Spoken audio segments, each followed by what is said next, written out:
tickets to tonight's game. Ole Miss-Georgia, you're going to the game, big guy. How do you feel?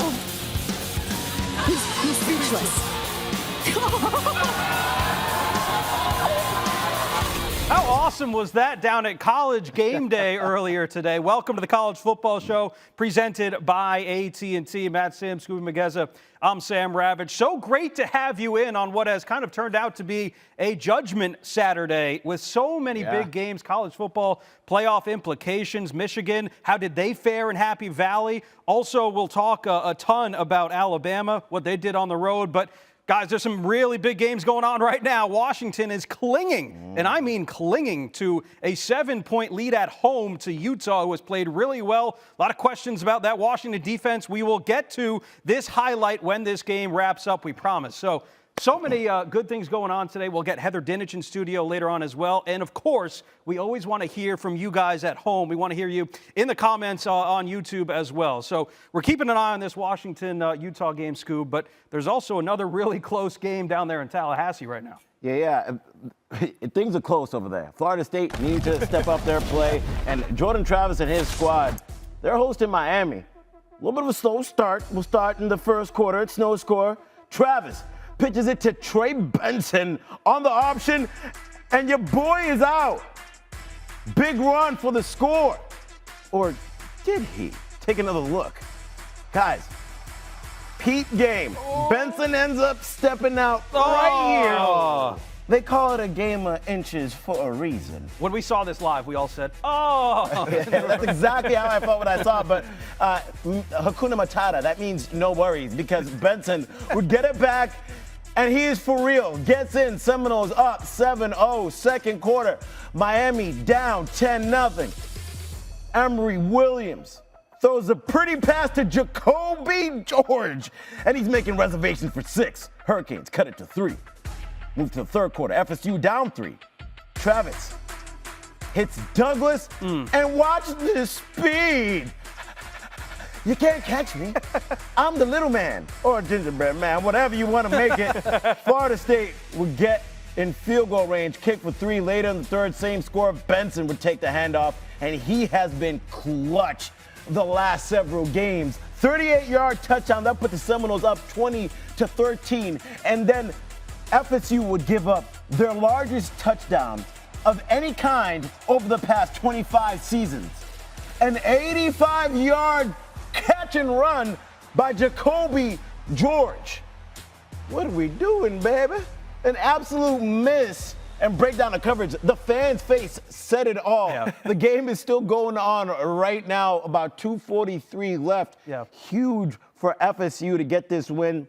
Struggling offensively, and this is a little bit of a battle going on there with Miami, Matt. Well, this is the issue, right, for Florida State, is that the Miami Hurricanes, I almost said Dolphins there for a second. That was bad, right? They're 6-3, and they're really better than what their record shows. Yeah. They're a really talented football team.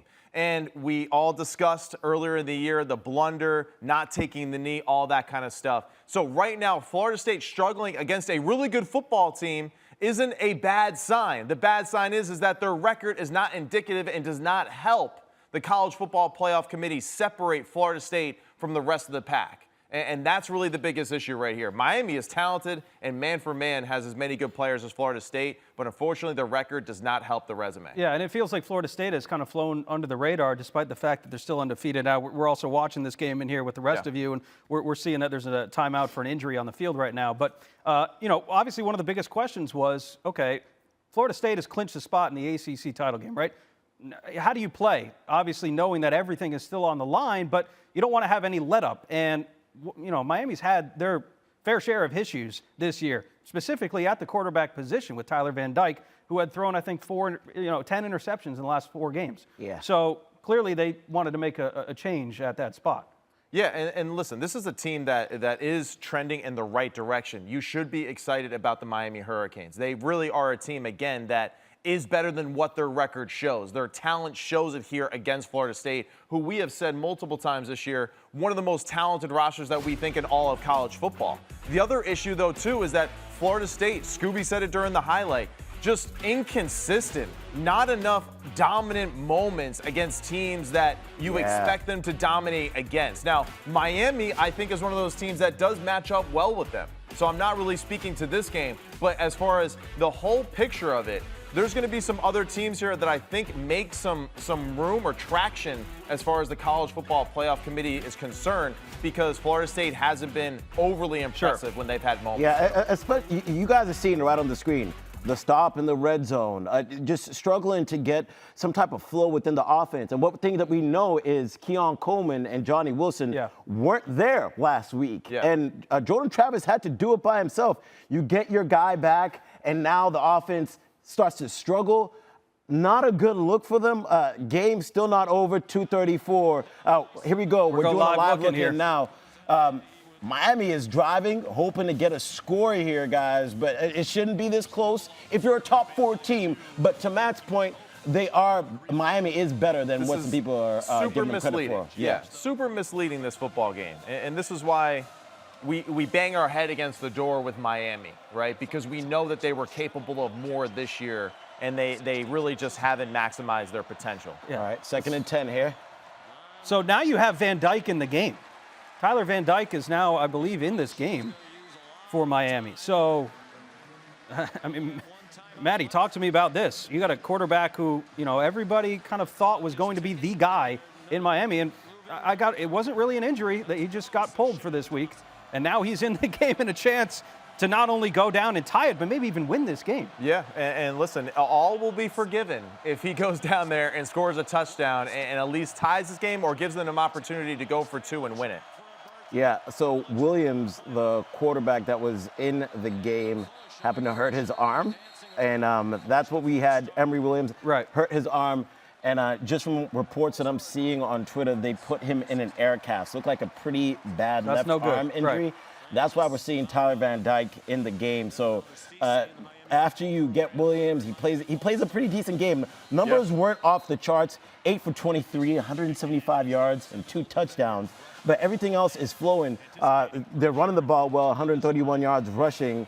And Jacoby George has just made some explosive plays. We showed you the 85-yard touchdown.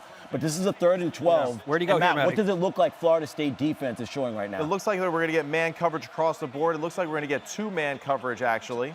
So we get 2-man. Good throw on the back shoulder right there. Now, one thing, Miami moving a little too slow right now. Are they going to use their timeout here? With 1:23 left, I'd be very careful as far as how they manage their clock right now. So they're not using their timeout. They're going to continue to let the clock run, but they have to move just a little bit more sense of urgency, I think, on the offensive side of the football. I mean, what a moment here for Tyler Van Dyke to get into this game. You know that you were the guy coming into the season, and now all of a sudden you have not played to your potential, almost to the point where I started to question, is there something wrong with him from a physical perspective? Is he unhealthy? But now you get a chance to have a signature win for your team this season. And quite frankly, if I'm Miami, if I score, we're going for 2, baby. Absolutely. We're going for 2. No, you're that's already been decided. You're in 4-down territory every single drive here, or every single first down that you get. You know that it doesn't matter. You're going to go for it on 4th, obviously, with the situation that we're in, and you're going for 2. Do not go to overtime against this Florida State football team. Go for the win in this situation. And just for everybody out in the YouTube chat, letting you know that we are keeping an eye. I'd love to know what do you think is going to end up happening on this drive? Do you think Miami is going to be able to score and get down the field? If I was a betting man, which I am, I would say no. I would say no. So right now, Florida State being very consistent with their 2-minute defense. They've run 2-man coverage every single play. And what that means is that they have 2 high safeties covering the deep halves of the field, and then everyone else underneath is in man coverage. So it's going to be a standard 4-man rush.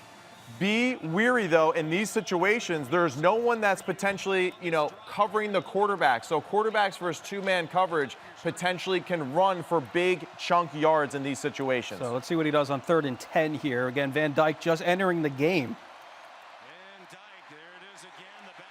Ooh, tip balls sometimes become pick balls. Hey, Brandon Woods in the chat just said, this is a rare treat, people.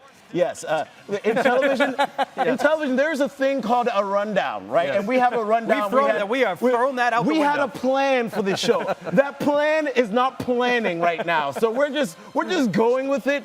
And this is what makes live television beautiful. 4th and 10. Here we go. This is Ball the game. It looks like they're sticking with the same defense here, Matt. There's a timeout. Same look. Timeout. Florida State will take a timeout. Now, what I love about Florida State and what that corner did on the last throw, very similar. Miami going back to the well. It's working, so why change it, right? The Florida State corner finally played in a slight trail technique, and that's really the way that you're supposed to play in two-man. I have the safety over the top helping me for the deep throw. I'm supposed to be the one that's playing underneath the hip of the offensive player to undercut any stop routes, in cuts, out cuts. And that time he played perfect position. That's why we saw that tip pass there. Yeah, let's remind everybody, too, what's kind of on the line here. Florida State clinched a spot in the ACC title game last week. And now the question was, how are they going to play against Miami? This is a rivalry game, right? Yeah. How are they going to play now knowing that at least their future for the next couple weeks is secure? At least they're getting into the ACC title game. Let's go ahead and bounce back into this game again. 4th and 10 right now for Miami. This is the game right here. Man coverage again. Looks like we're getting 2-man again. The slot corner's playing off the football. You got time. You got it. Make something happen. Give a throw. Yep. That will be intercepted. So that is the game right there. Pending any disaster for Florida State, they should run out the clock and stay undefeated at home. Pending Miami against Miami. Right. Oh, you didn't have you to had to do bring that. it up. We were all thinking it. You didn't have to do that to them. But yes, take a knee at the game. So let's just kind of finish the conversation on this game. We always talk about how it's not necessarily if you win this time of year, it's how you win. Yeah. What sort of statement does this make for Florida State? Obviously, it's not good. It's not the greatest statement to make, No. you know. And the one thing that really doesn't work well for them, Washington, not exactly sure how that game finished since we've gone live here. Washington ended up winning. They ended up winning the game. Okay, so that's another case. They beat a ranked opponent, though, and an opponent that we all value as a very tough opponent defensively, too. Right. And Washington was able to impose their will on them multiple times in that football game. So Washington could very easily swap places with Florida State after that one. Okay, fair enough. That was a huge game and huge win for Florida State. There was obviously a lot of other big games, and the biggest one maybe happened in Happy Valley earlier today. What a highlight. Michigan makes Happy Valley sad once again. Sorry. They now have a 70% chance to reach the playoff, according to the All-State playoff predictor. J.J. McCarthy threw the ball 8 times in this game. There were a combined 30 passes in this game as well. The kind of keys to this game were the running backs, Blake Corum, obviously, and Donovan Evans, who had one of his best games of the year. Here's what a bloodied Blake Corum and quarterback J.J. McCarthy had to say post-game. This was so cool. It sucks, that had to happen on the flight, but, we're one, you know what I'm saying? It made us stronger. Obviously we wanted Coach Harbaugh to be here, but we did it for him today. We did it for him. And, we've been going through a lot lately, you know what I'm saying? But it's only brought us closer together, and, I love my brothers. It was a good job today. To me personally, he just told me, I love you so much. Go out there, be you, and have fun. What he said to the team was just, always great messages he has pregame. We like to keep that in-house. But, he had a great message for us last night that, along the lines of no matter what happens, go out there and do you guys. How intimidating was that? Blake Corum sitting there, he's got blood all over his face. Blake Corum's, just sign him up for Creed 3 or 4 right now. It's just crazy. That whole look. It looks so not real. Look at this. Look at That's a huge chunk out of that man's face right there. Goodness. That is football at its finest. That is. He could have wiped it off, but he was like, you know what? No way. This is going to be some great content. I don't know what NIL deal can come from this, but there's something out there for you, Blake. Donate blood to a local hospital. Yeah. Just to go back, because Blake Corum obviously is a discussion topic right now, and the way that Michigan ended that game, they ran the ball 32 straight times to end the game. And we posed this question towards each other. Can you win a national championship running the ball 32 straight times against an Alabama team, I don't know, maybe a Georgia team, teams that are actually competent when it comes down to their offensive side of the ball? And I know my answer to that question. I'm just going to go ahead and let you answer that question, Matt. I love when you get fired up like this in these situations. But this is where you can't hold it against them for this is what it took to win this game. And if you're an offensive coordinator or defensive coordinator in these situations, your head coach isn't there, your main objective is let's just not screw it up. All right, so let's just do what we're doing really well. And what they did, they played it safe. They said, we're the better team, we're the more physical team, we're the better coach football team, and allowed Penn State to make the mistakes, and they did. Penn State made the mistakes both in the coaching aspect of it and their execution on offense and defense at times, and that's why Michigan was able to survive. We'll get to what's going on off the field, obviously. I'm sure everyone's tired of hearing about the Jim Harbaugh situation, but we will touch upon it. But one of the biggest questions that we had about Michigan coming into this game was, well, who exactly is Michigan this year? Because we know they had faced the 111th ranked strength of schedule up until this point. What did you learn about Michigan, or did you not learn anything? No, I mean, I learned that they're a really good, tough football team. Yeah. That's really what I know. Yeah. I know that they have the talent to match up with anyone in the country. That's a fact. What scares me just a little bit is I don't really know how good this passing game is, though, for this football team. Bam. And one, because they really haven't been tested enough consistently to show that off. J.J. McCarthy somehow is in the Heisman race. And I'm not really sure what he's really done to accomplish that other than being the starting quarterback of an undefeated football team that's ranked highly in the top 4. Say a lot for the people in the back, Matt. Yeah, I'm sorry. I apologize. I sound like maybe like a Michigan hater right now. But, you know, the way that they scheduled their season, it's hard for us to really know exactly what this team is. We just know that they have performed extremely well against who they have played, and they will be a great mystery in the playoff. When they kind of go against some of these other teams that have been maybe more battle tested. I don't think you're a Michigan hater, but Michigan and their fan base certainly thinks that everybody is hating on Michigan, right? So they got Michigan versus everybody coming off the plane, and obviously we know the reason why. It was earlier this week that word came down. Big Ten Commissioner Tony Petitti, no doubt with the help of others, decided to suspend Jim Harbaugh for the remainder of the season in connection with the sign-stealing allegations. Harbaugh will be allowed to coach the team, however, during the week, will not be permitted on the sidelines, as he was not on the sidelines for the game today. Michigan responded with a temporary restraining order, which has yet to be heard by a judge. So that's the summary, and I think everybody has heard the story now, but here's kind of how we got there in the timeline. Everyone has kind of asked the question, how does it affect this team going forward, not having him on the sidelines? I would rather ask the question, let's say that Michigan is able to win this injunction and he is able to coach. Obviously, that helps, but where does Michigan go from here, I guess, is the big question. You also missed the FBI investigation in the form of coach. We got a lot of investigations. So that's crazy, too, right? Like, there's just a lot of stuff going on in Michigan right now, which is nuts. Now, to go back to your question, all right, it's a lot to digest. Thank you for answering. As a football fan. And I kind of am at the point where it's like I'm going to take my analyst hat off and just be a fan of football. I just don't care anymore. I really don't. Really? So somebody make a decision for me as a fan, and I just want to see the teams play it out. Now, my one concern is everyone's like, oh, it's not John Harbaugh that we're condemning. We're condemning the school. But yet by proxy of Harbaugh. Yeah, but we take Harbaugh off the sideline. So I'm very confused by that course of action. Well, here's the counter argument, Skubie, and I want to get your thought. Isn't the head coach supposed to have complete authority over the team, over a program? And I feel like Michigan has taken the stance of like, well, he didn't know anything about this. Is that good or bad? That he didn't know? Yeah, that's kind of the defense that Michigan is giving right now. And what they want is right due process. Do your investigation. Go through the investigation. Don't hand down this punishment. And I will say, in terms of how much does a team care about this, anybody, I know you saw it, both of us saw it, Sherrone Moore, the interim head coach, the post-game interview where he was in tears talking about us against the world, the amount of F-bombs that he dropped, the emotion that he gave to a cry out to the rest of the college football world that This has galvanized us. We are a team that is coming together now. We are fighting for our coach. The amount of times that they said they love Jim Harbaugh and the amount of times that we saw that emotion was huge. And I think the team is going to play harder for him. On the field, it certainly would appear as if the Big Ten and Tony Petitti poked the bear.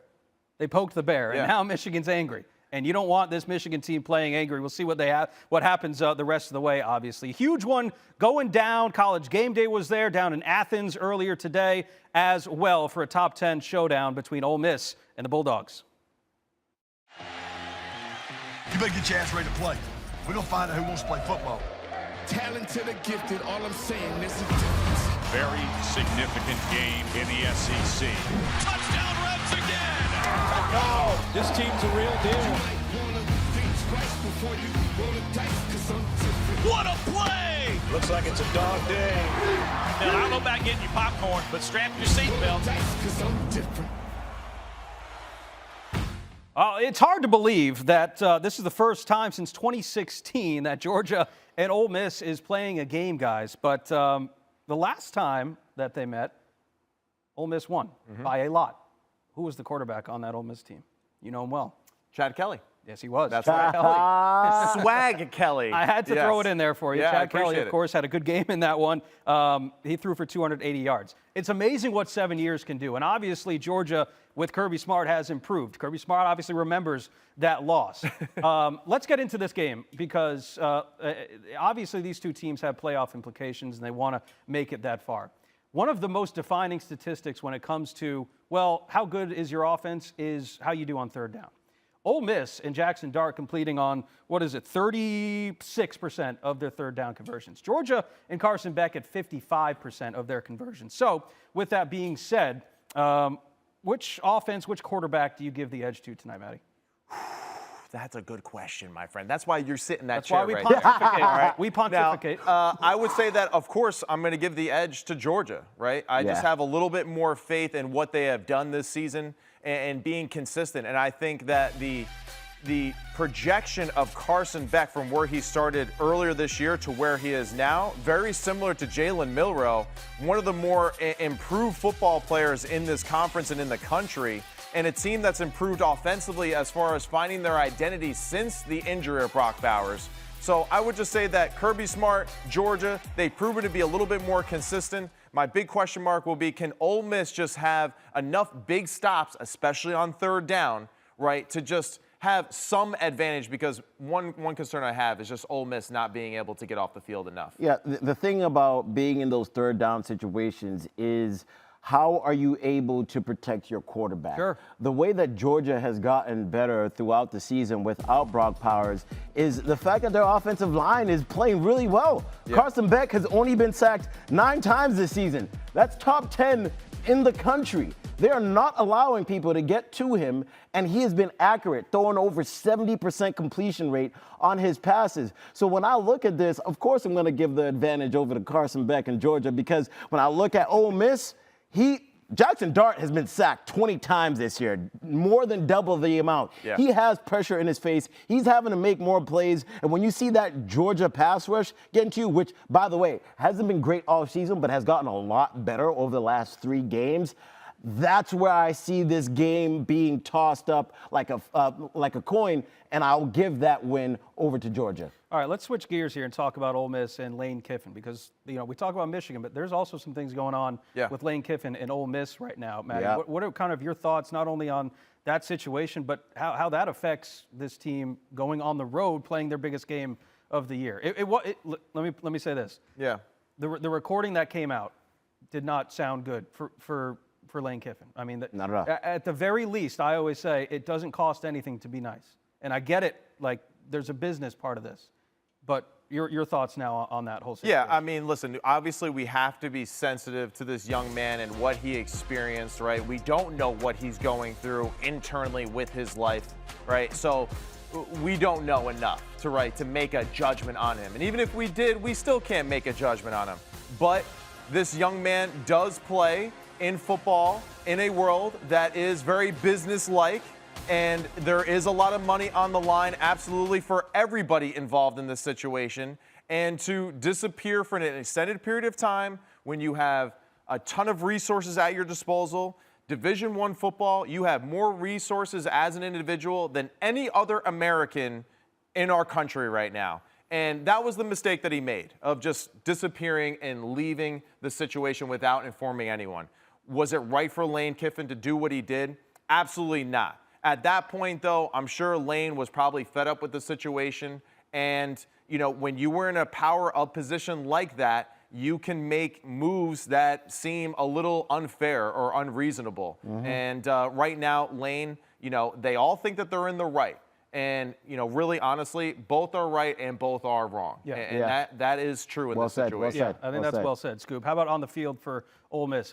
What are the keys to success against this Georgia team? Because when you go back and you look at the games against Vanderbilt, you look at the games against Auburn, slow starts for Georgia offensively. So what does Ole Miss try to do against Georgia tonight? Well, the thing about Ole Miss is they're very capable of playing fast. I mean, Lane Kiffin is going to try to run 100 plays if you give him the chance to do so. And just to compare for y'all, Michigan ran under 60 today. So when I look at this game, it's going to be trying to keep that Georgia team on their heels, right? You want to stay on schedule.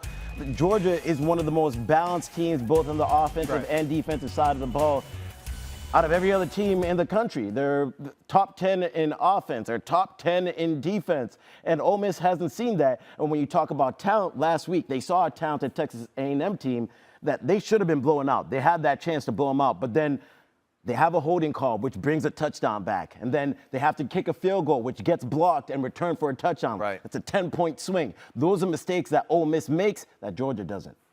Lane Kiffin is the SEC version of Coach Franklin in Penn State in the Big Ten. You know, they don't perform well in really, really big games when they matter the most. But the difference is that I think Lane Kiffin is going to empty the bag today. He is going to be Mary Poppins, man. He's going to be doing whatever he can. In his Gucci bag. In his Gucci bag for sure, to do whatever he can. So I would expect a lot of trick plays, a lot of misdirection, just a lot of gizmo and gadget plays where you're like, man, like this dude is just doing everything he can to get the victory. So you're picking Ole Miss? Absolutely not. Let's go ahead and make some of these picks for these games. I'll save us some time. We're consensus Georgia here? Yeah. Yes, sir. Correct. All right. Georgia. We're consensus Georgia. Here's some of our records. Obviously, your boy needs to catch up some ground. Scooby in front. Fair and square. There's no cheating, Matt. That's for you. Brian, in front, baby. Brian, our producer, I take it's very personal that you wrote that there in the bottom. I don't appreciate that whatsoever. But you absolutely are cheating. Context for that must story. go to Michigan. Context. Go back to last week's episode and watch when we made the picks. There was some controversy there. No, it's all good. So we're all picking Georgia. We're also going to pick the TCU and Texas game later tonight. I am going out on a limb, boys. We are taking TCU because we saw he only had 7 wins on the year for me. So here's my reasoning. Let me hear it. Is 8-3 against Texas since joining the Big 12. Texas is not good against the pass, and that is all TCU can do.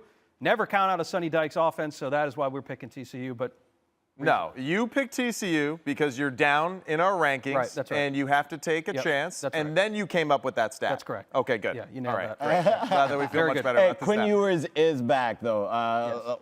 Let's just drop that. Will he have some rust? Yeah, exactly. And that's one thing. And we saw Right. Texas has struggled the last couple of weeks. That Houston, they got bailed out, and Kansas State, they got bailed out in that. Still hanging on that Alabama win. Do I feel good about this TCU pick? No.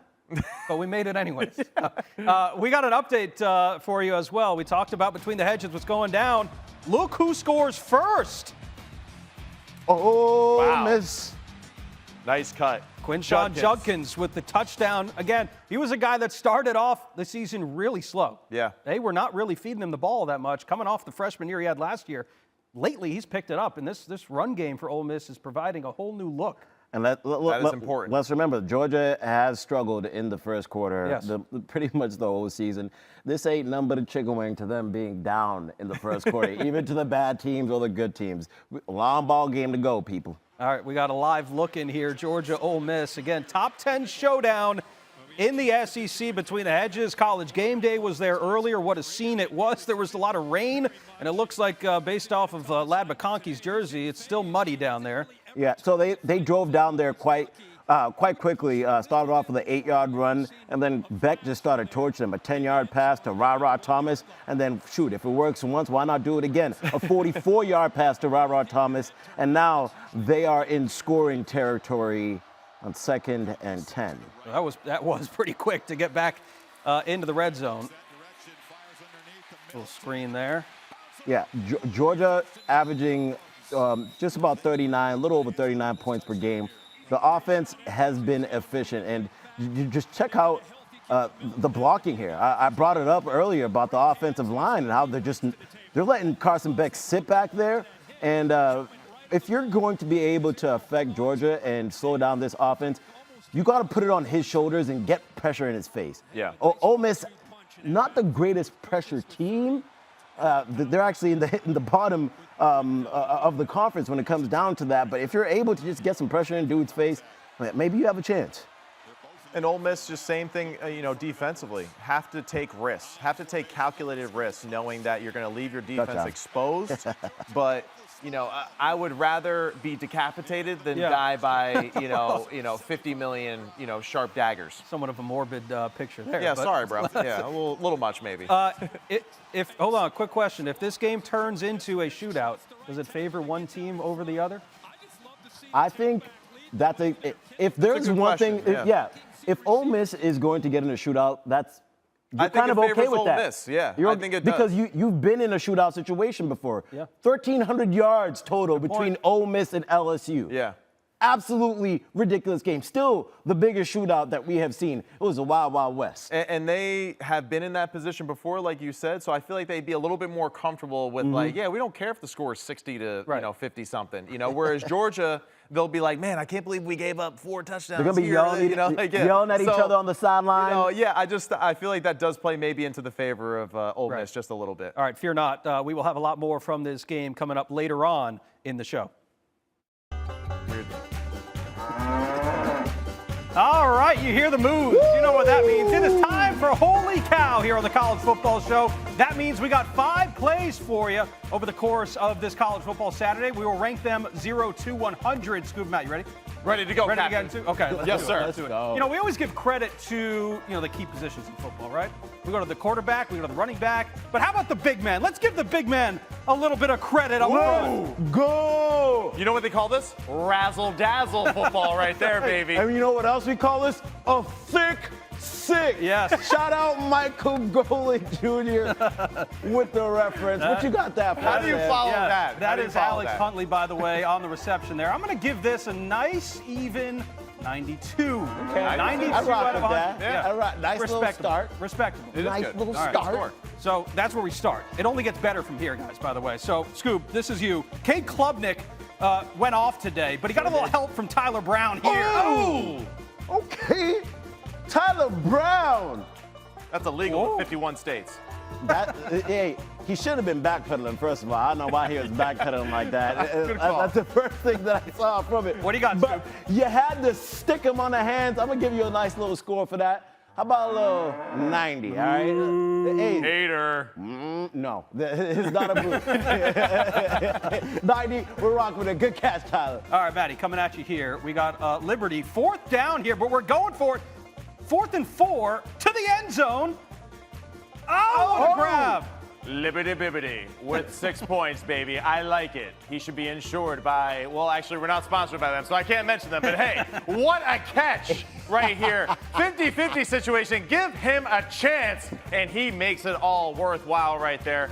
Unbelievable catch right there, that one-handed catch. And I'm going to go What do you got? with a 92 on that score right there. We got a couple 92s. Yeah, Okay. that's a strong move right It's a there. favorite number here on this show. Yeah, it okay? certainly is. Alabama got a huge win on the road today at Kentucky. Sure did. Their defense showed up big once again. Terry and Arnold jumping the route, making the interception. This defense has been good.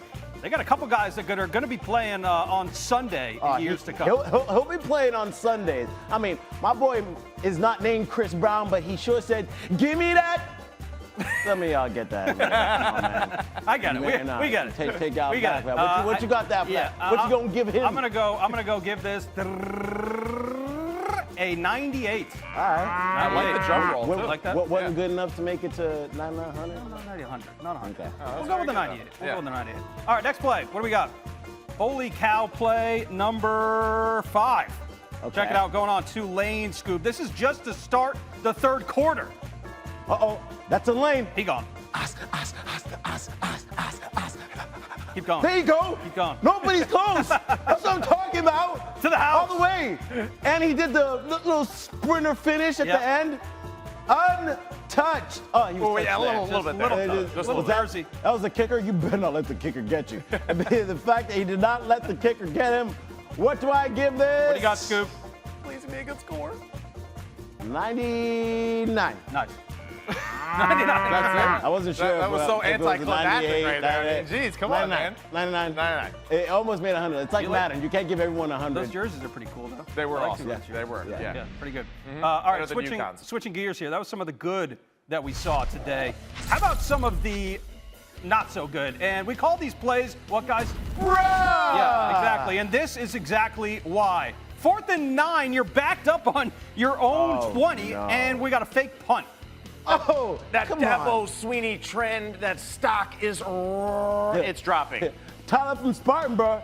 Yeah, his head just exploded. Didn't like that one over there. He certainly did not. Cutting stock is going down. That's right. Clap it Yeah, up. clap it up on the sideline, right? Can't There we get go. any worse. Let's check in on what's going on in South Carolina here. Real barn burner, as you can see from the attendance. This ends exactly how you think it's going to end, guys. It ends exactly. Oh, come on, bruh. What are we doing? What are we doing, bruh? So this is your world and we're living in it. Well, all right? what are we trying to accomplish there? I mean, what is that? Not a dang thing. Last but certainly not least, Pitt Syracuse playing at Yankee Stadium today. Take a look at this, Maddie. Let's see if you can find the bruh. Find the bruh. That's the quarterback, Garrett Schrader. That's an athleticism. That's really impressive. I mean, to do that like on the field like that. Now, I'm not really sure why it was necessary, but it was provocative. You know what I call that? It's when the offensive coordinator is like, you go to that side of the field, I don't care what you do. If you can do a cartwheel, a backflip, or the worm. Took it just quite literally. Stay out of the play. You could have done that in your playing days, right? Oh, absolutely. You want to end the segment with a backflip? For sure. No, I can't do that. I can't. That would be sick. We gave it a try. We gave it a try, folks. All right, let's get some highlights. Alabama taking on Kentucky. We'll pick this one up in the first quarter. No score. Alabama's first drive. Oh, this is the Oklahoma State game. UCF taking on Oklahoma State. They got on the board first, and UCF came out of this game hot. One thing I saw coming out into this game was UCF only 2.5-point underdog in this game, Sam. Yeah, only 2.5 point underdogs in that game. And remember, UCF was also leading by 28 at the half to Baylor. That was a game that they came back and lost. That was not the case today against an Oklahoma State team who was fresh off a huge win as well. So UCF down there, it was a rainy. This is also an interesting point too. When you talk about UCF, a new member into the Big 12 this year, they have struggled. A lot of the new members have struggled. But we're going to see a lot more shifts in the conferences starting next year as well. In speaking of, this Utah team is also one of the teams that are on the move, and they played a really tight one up there. Against Washington, Yeah, against Washington. Yeah, Michael Penix started off this game a little hot, typical. Pick it up in the second. The Utes came in throwing some punches, though. So Penix said, that's cool. Check out this combo with me and Roma Dunze. A harpoon is what Matt will call it. That made it 17-14. But surprisingly, this Utah team kept it close. And they run the tunnel screen to the running back? Sione Vake says Sione later. When you got all that beef in front of you, that's going to be well done. 53-yard touchdown. And let's not forget, this guy also plays DB. Right? He does it all, this guy. 28 points in the first half, the most Utah has scored in a half this season. Third quarter, Washington trailing by 1. Penix Jr. says, we're not Dunze. Their power is beyond your understanding. The connection strikes again. They're back in front of Utah, 33-28. We'll go to later on in the third. Utah with the ball. Bryson Barnes looking to pass. tipped and picked by Alfonso Tuputala. Yes. But check this out. Look at him go. The man clocks out early. Look at him go. And drops the ball before getting into the end zone. Oh, what are we doing? Unbelievable. As Kobe Bryant would say, job's not done. Yeah. What were we doing? Huge mistake. Hold on. Utah would recover, right? 52 noticed. Deshaun Jackson did that before. We're kind of reminiscent of that. We've seen that play before. Can't believe Thought it. players were done doing that. So ensuing drive for Utah. Wait, what happened here? Backs against the wall. So why not a little bit more madness? Throw those two hands up. That's a safety. This Washington defense didn't show up all game long, and now they show up and they get a safety. Huge. They would get two to make it 35-28, and they would win this game 35-28.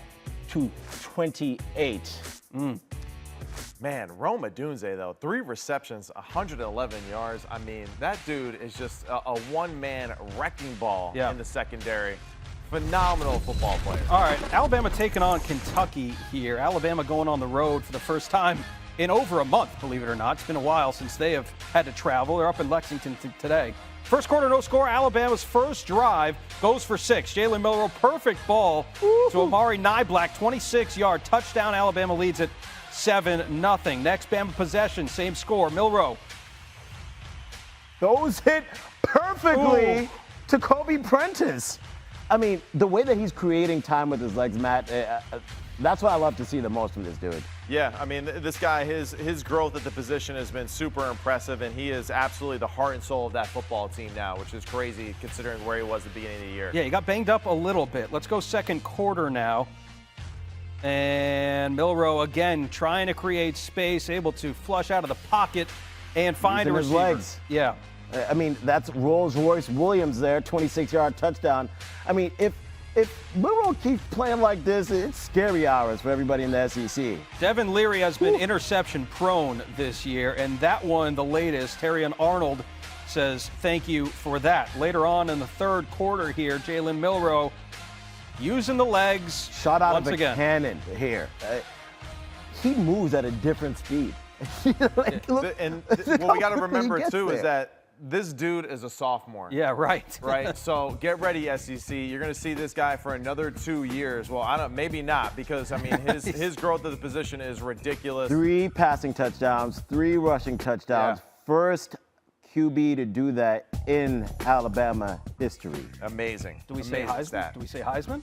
He's at least entered the group chat of the Heisman conversation. I would say so. He came into this weekend with 50-1 odds, according to ESPN Bet, to win the Heisman. I got to imagine those numbers are going to go up after this week. You know what? And honestly, he's just planting the seeds for next year, right? Because no doubt next year he is going to be that much improved of a football player. They're going to know exactly who he is as a football player, too, and what makes him go. And they're going to take advantage of it. He's going to be that much better a year from now. Yeah, Alabama, a huge win on the road. Let's go ahead and break this one down a little bit more, shall we? All right, let's go into the film room with our friend Matt Sims. He's going to take us to school here on this Alabama-Kentucky game. You know, Matty, we talked all year about Jalen Milroe, his progression, how he's gotten better at every facet of the game. And, you know, coming off the game last weekend, that was his best of the year against LSU, and he carried it on the road to Kentucky today. Man, what I know is that Jalen Milroe is one of the most improved players in the entire country, maybe the world, man. Whoa. Yes, unbelievable performance by this dude today. Yeah. 3 touchdowns through the air, 3 touchdowns on the ground. We're going to show you a few of his touchdown throws today. So here we got a 4-by-none formation. So all this right here on the bottom is all eye candy. All we're really reading here for Jalen Milroe is we're trying to read the backyard of the backfield with the seam, the deep over by the tight end, and then we have a little seam right here. All he is thinking, can I throw, right, this one-on-one situation to get this safety off the hash? If the safety stays vertical, he's going to throw this right into the back over the top. Safety overplays it, go right to my tight end right down the middle. And that's exactly what happens. You see his eyes looking left. That safety and corner overplayed the boundary too much. quick reset and throw right down the middle on a beautiful throw in that high red zone area. But right there, see those eyes going heavy to the left. You see the influence here, the too high shell by the defense. This safety thinks, oh, I'm going to cover this all day. No problem at all. Quick reset. Look how quick that was by Jalen Milroe to get that reset back into the back foot, and then that flexible arm right there to deliver that pass over the middle for a beautiful touchdown. Yeah, and again, I think we got to give the offensive line for Alabama some credit here as well, because this was a porous offensive line to start the year, and you'll see it here on the next play. Jalen Milroe has had more time to process and throw in the pocket. Yeah, it's a great point, and that's really one of the most impressive things that we've seen from this Alabama team, and why this is probably, people have said it this year, the most impressive coaching job that we have ever seen Nick Saban do, because these are young dudes. I mean, we got a freshman at left tackle, and he has improved each and every game just like Jalen has in this offense. So now we have a 3-by-1 formation, and we're going to see a really cool pass concept that you see on every Sunday. We're going to see a corner route here by the outside receiver, right? A little seam 7, as they would call. We're going to have a through route by this receiver going right through that back corner, back pylon, a deep cross, and then a flat right here by the running back. So what the quarterback is seeing here is this. The first read is this high-low, 1 to 2 here. Then the third read is this deep cross over the middle, right? So this is a long developing football play. But what we're going to see is the growth and maturity of Jalen Milroe at the position. We're going to get a simple rush here, right, by the Kentucky defense. And hey, how many times have we said this year? 3-man rush, no bueno, D coordinator. Stop doing it, all right? What we're going to see, Jalen going through his read. He moves up in the pocket extremely well, moves to his right, keeps his eyes down the field. He is parallel to the line of scrimmage with his body, which makes him more accurate to throw the football down the field. And he finds the through route open for the touchdown. And I'll show you from this back end how special this is. Right, so here we got a basically 2-high look, right? But it's almost actually a 3-high look by the way that they're disguising it. So we got a high-low right here. All right, he doesn't like this look. He immediately comes back over to the middle versus 3-man rush, and he's trying to find this over route coming. All right, so he's trying to find this receiver right through here, right in the middle of the defense. As he moves up in the pocket, he sees, man, my through route popped open in the back door of the defense. Takes advantage of it and throws a beautiful throw on the run, and this is why this guy is so dangerous. And again, to the point, one of the knocks on Jalen Milroe this year was those intermediate passes, right? Yes, I mean, that was one of the things that he had struggled with. This next play, I think, kind of goes to speak to the evolution of Jalen Milroe and those intermediate passes. And what they're doing is they're trying to create a lot of cool ways to run very similar concepts to where Jalen kind of needs to only read the big space of the field, right? He needs to just do the 2-versus-1 matchups with a lot of these concepts. And I think that's allowed him to play that much faster, to take advantage of his athletic ability as a runner, and then his much improved ability to throw on the run. But those touch passes, man, it was evident today. There was multiple throws where he was hitting his back foot, taking a simple one hitch, and throwing beautiful throws with touch and accuracy, and especially to the sideline. And that's where you know dude's really evolving. Is that one of the things that's impressed you most about him, is just his ability to find those intermediate passes, or has it been something else? It's a little of everything, right? I mean, one, I'm just impressed with the fact that this dude has bounced back the way that he has. And then really the other thing is finally the coaching staff identifying what he does extremely well and taking advantage of it in multiple ways. So we have a 3-by-1 formation, right? 3 receivers down here, 1 receiver at the top. We again have a 2-shell type of defense. What we're going to see now is we see the back set back here like this. Whenever you see a back this significantly far behind the quarterback, think it's an obvious run situation. If he's even, he's protecting, right? So with this situation, he's back. What are we trying to tell the Kentucky defense? We're running the football. And right here, you can see defender overplaying the run. We even pulled the backside guard to make this linebacker think run, to fill in this gap. See this backer out of place, overplaying the run. See how much he's committing to the line of scrimmage. So we want that intention towards that line of scrimmage. We fake the toss, we reset back. Beautiful protection again versus 4-man rush. And look how out of place this backer is after that play fake. And now Jalen Milroe making it simple again. 2-on-1 read right over the middle over that linebacker. How important is it for Milroe to sell this fake? Oh, it's extremely important. And look at the eyes and the step, the ball fake. It looks like it's a real toss play. The Kentucky defenders play it that way. And whenever you have 6 men towards the line of scrimmage, that means on the back end, there's going to be some open holes. And this is a simple 3-seam vertical, right? So everyone's running goes here to your check down. And versus coverage, when this backer gets out of place like that, we're just thinking our tight end right over, replacing him where he should be in that zone. And this is that touch and accuracy that we'd love to see in the growth from the position. If you didn't know something about football before, you certainly know something now. That is exactly why we pay him the big bucks. Matt Sims. He pushed back. All right, time now for AT&T Countdown to the College Football Playoff National Championship. And there is nobody better to talk to about the CFP than Heather Dinich, joining us in studio for the second time this year. How about that? We're not worthy. How lucky are we? We're not worthy. Before we get into the minutia of it all of us here on the College Football Show want to thank you and the entire team for the relentless, accurate reporting you guys have done on the Michigan story. It's been great. You guys have kept us so informed.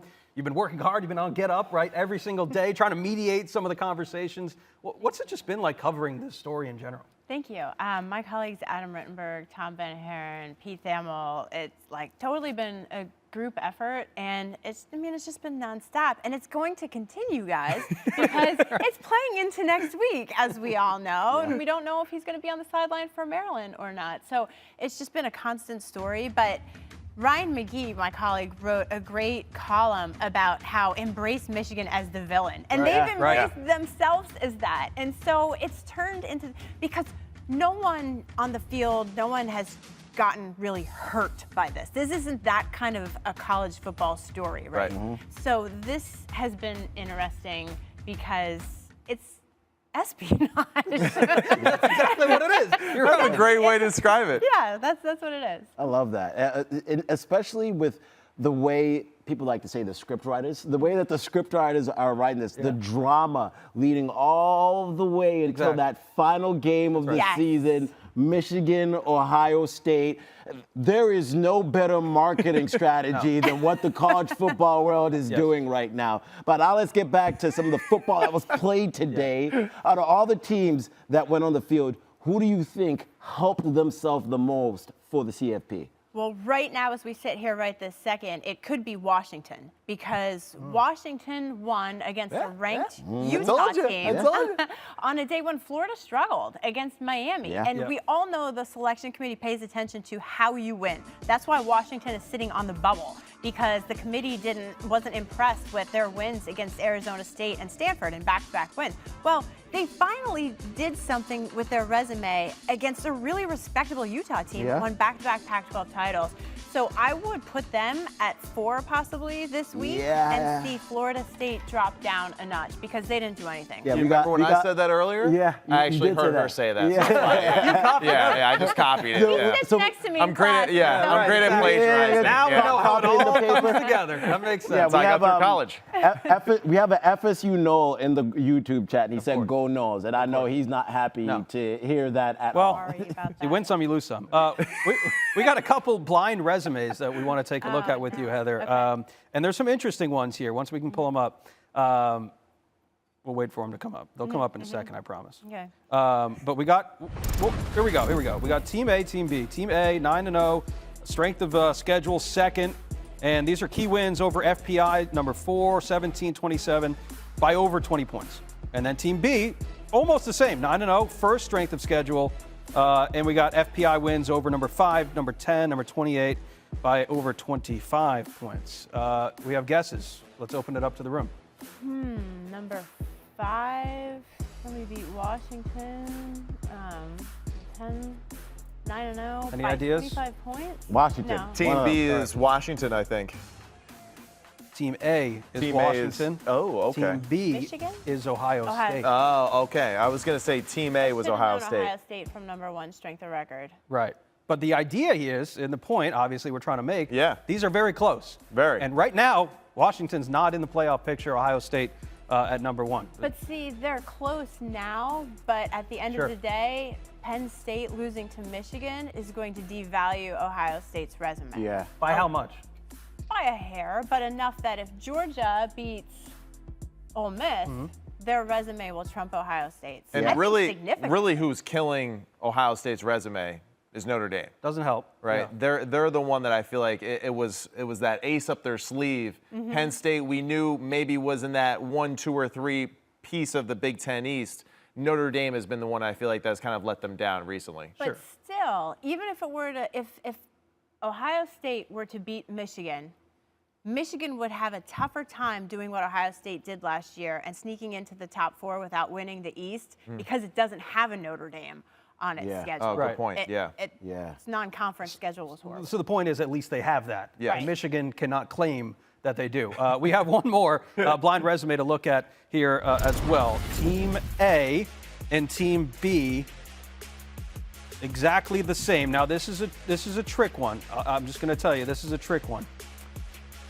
And I'll They're just. the same. Yes, that's exactly right. Exactly right. They are the same. It is a trick one. One of them is Alabama. That's correct. One of them is definitely Alabama. One's Oregon. Okay. Team A is Alabama. Team B is Texas plus Oregon. So in essence, Alabama has 5 you wins. Got it, Bill. You got it. We'll give you got credit. it. He just extra brownie points. 5 wins versus top 35 FPI opponents for Alabama. Only lost to 1 top 10 team. You combine Texas and Oregon. They combined have 5 wins against top 35 FPI opponents. Wow. But yet, I love it. You're proving how I feel right now about the college football playoff. but we're not trying to poke holes, but we're asking questions. So what I love about the whole Alabama-Texas thing is that Alabama arguably has the best resume of all of the one-loss teams. Yeah. Except for the loss to Texas. The thing is you can't pretend like that didn't happen. That's The what loss- that's loss what was a happened. different. That's we were a exactly different team what I'm back then. doing. Yeah. I was a different person. But that is true. That is what's so hard about being a selection committee member is that you have to take into account the entire resume. But I don't think anyone would argue that Alabama looks like it could beat anyone right now, including Texas.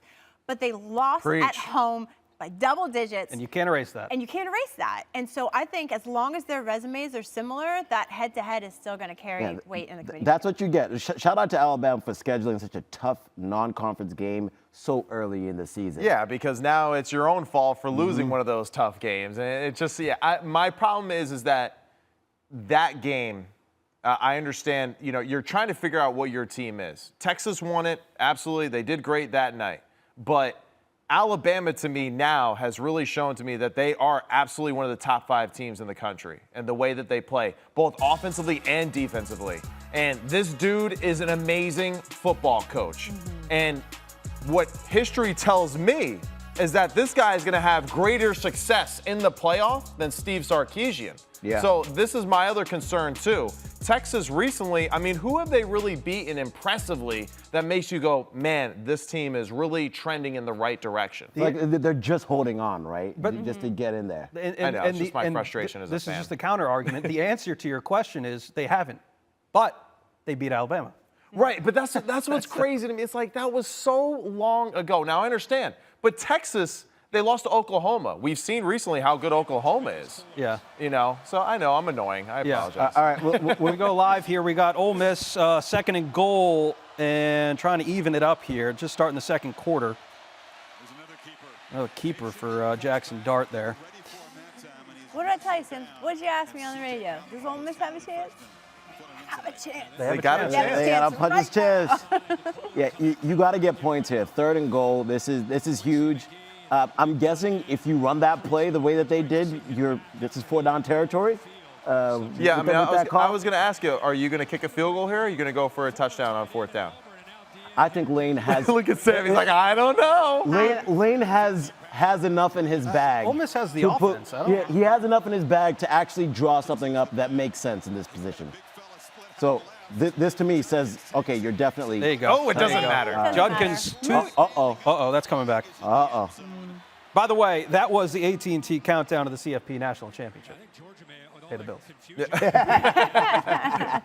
Thank you, brother. Appreciate Now it. we turn our focus for the rest of the show. We got Heather Dinich still joining us as well. Penalty decline, touchdown. All right, so legal substitution. Judkins has 2 touchdowns in this game. We're all nodded 14 apiece. We got ball game. All right, Look at Kirby's all real fired quick up. before we get up out of here, because I don't have a team that I'm necessarily a fan on, but I'm a fan of chaos, Heather, and I always want to see as much chaos as possible. And this year, it seems like we are on the road towards that. So, what is the most chaotic hypothetical you can give me that's possible towards the end of the season? Okay, you gotta follow me here. You ready? All right, let's do it. Starts with Ole Miss winning this game. Yep. Running the table, 11-1. Georgia wins the SEC. You've got 11-1 Ole Miss, SEC champ Georgia, undefeated Washington, undefeated Florida State, and an undefeated Ohio State or Michigan. Wow. And Texas. As Who are you leaving out there? It's gonna be an outrage. Chaos! Good luck. Chaos! You want chaos? I just rained it on you, man. I just rained it on you. I mean, truly. Inject that into my veins, please. I mean, if you had to pick, really, I would say that the SEC champ and Ole Miss are probably in. Why? Because Ole Miss at that point they beat LSU, right. They beat Georgia, they beat, there's another one I'm missing off the top of my head. I know they have another one. I got you. Hold on.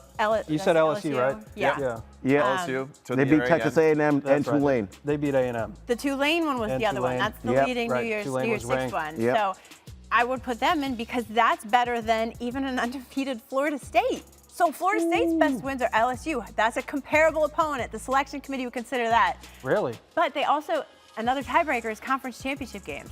In order to be in the college football playoff without winning your league, you have to be unequivocally one of the 4 best teams in the country. I'll pose this to you.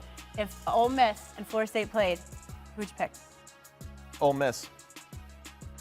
I'd take Florida State. Yeah? Yeah. Really? I think Florida State After wins. what I saw today, that is tough. Yeah. I'm going Ole Miss. I'm going Alabama. All right? That's how I feel about that. All That right, is yeah, chaos. I know. Yeah. We have completely gone, So I don't know, but that's probably the worst case scenario for the committee. We to love figure that. out. Look at what you guys just got. Yeah, right how about there. that? And you can tell your friends that this is the most chaotic possibility that we need for college football in its final year of the 14 playoff. Well, I would say that I've been covering this for a decade, and I really don't remember at this point in November, mid-November, having that many possibilities still on the table for the Even with committee the to consider. Heisman, too. Yes. I feel like it's just a wider scope I with feel like all we Power need to Five. get more used to this. You know, we've seen these things and this trend happen more consistently in basketball, and so true is going to be here in football. Just the ability to develop football players and get better football players at some of these other schools. So it sounds like we need Heather Dinich to come back and join us again. Absolutely. To answer some more questions. Yes. Good deal. We are out of time officially. We have taken the chaos train a little bit too far. Matt Sims, Skubie Mageza, Heather Dinich. I'm Sam Ravech. Thanks so much for joining us, and thanks for watching the College Football Show presented by AT&T. We will see you in Week 12, everybody.